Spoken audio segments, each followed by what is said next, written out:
Hello views, welcome to DJMS Tamil channel. Mahanadi சீரியலுக்கான upcoming எபிசோட்ல ராகினி அஜய் ரெண்டு பேரும் வீட்டுக்குள்ள போறாங்க. வீட்டுக்குள்ள போனதும் ராதாவை பார்த்த அன்பரசி இல்லையும் மருமகனும் கல்யாணம் ஆகி வந்திருக்காங்க, எதுவுமே கொடுக்காம இருக்கேடு, அவங்களுக்கு போய் ஏதாவது எடுத்துட்டு வா அப்படின்னு சொல்லிட்டு ஆர்டர் போடுறாரு. தாத்தா பாட்டி ரெண்டு பேரும் ரொம்பவே வேண்டா விருப்பா உட்காந்துட்டு இருக்காங்க. அந்த இடத்துல ஒரு பக்கம் காவேரியோட வீட்டுல எல்லாரும் உட்காந்து பேசிட்டு இருக்காங்க. இனிமேல் காவேரியோட வாழ்க்கை என்னாகும் ஏதாகும் தெரியலையே அப்படின்ற கவலையோட சாரதா பேச, அதெல்லாம் ஒன்றும் ஆகாதுமா, தான் மாமா இருக்காருல்ல அப்படின்னு சொல்லிட்டு யமுனாவும் சொல்ல, சாரதா நீ எதுக்காக கவலைப்படுற, அதான் மாப்பிள்ள இருக்காரு அப்படின்னு சொல்லிட்டு பாட்டிமாவும் சொல்றாங்க. ஒரு பக்கம் குமரனும் சரிங்க அத்தை, அம்மா வர சொல்லியிருந்தாங்களே, நாங்கள் கொடைக்கானல் கிளம்பி போயிட்டு வரோம் அப்படின்னு சொல்லிட்டு கங்காவை கூட்டிட்டு போறாரு குமரனும். அடுத்ததா யமுனாவை பார்த்த நிவின் ரொம்பவே கோவத்தோட இருக்கிறது மட்டும் இல்லாம யமுனாவை பார்த்து கேள்வியும் கேட்க ஆரம்பிக்கிறாரு. யமுனா இதை மாதிரி பண்ணி வச்சிருக்க அப்படின்னு சொல்லிட்டு கேள்வி கேட்க, சாரிங்க என்ன சாரிங்க, இவ்வளோ பெரிய தப்பு பண்ணிட்டு எப்படி உன்னால சாதாரணமா வந்து சாரி கேட்க முடியுது அப்படின்னு சொல்லிட்டு நிவினும் கேட்க, எதுக்காக இப்ப பயப்படுறீங்க, அக்காவுக்காக தானே, அக்காவை பார்த்துக்க மாமா இருக்காரு, அப்புறம் எதுக்காக உங்களுக்கு இந்த பயம் அப்படின்னு சொல்லிட்டு யமுனாவும் கேட்கறாங்க. உடனே நிவினும் யோசிக்க ஆரம்பிக்கிறாரு.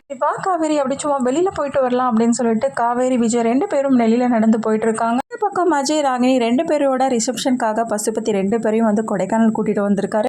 காவேரி இங்கதான் இருக்காங்க அப்படின்ற விஷயத்த தெரிஞ்சுக்கிட்ட பசுபதி என்ன பண்றாங்க, மேல தாளத்தோட ரெண்டு பேரையும் வந்து வரவேற்று கூட்டிட்டு வராரு. பசுபதியை பார்த்த காவேரி ரொம்பவே கோவத்தோட இருக்கு. அன்னைக்கு உன்னால் நிச்சயதார்த்தத்தை மட்டும் தானே நிறுத்த முடிஞ்சது, நான் ரெண்டு பேருக்கும் கல்யாணமே பண்ணிட்டேன், இனிமேதான் உனக்கு இருக்கு அப்படின்னு சொல்லிட்டு விஜய் முன்னாடியே வந்து சேலஞ்ச் பண்றாரு பசுபதி.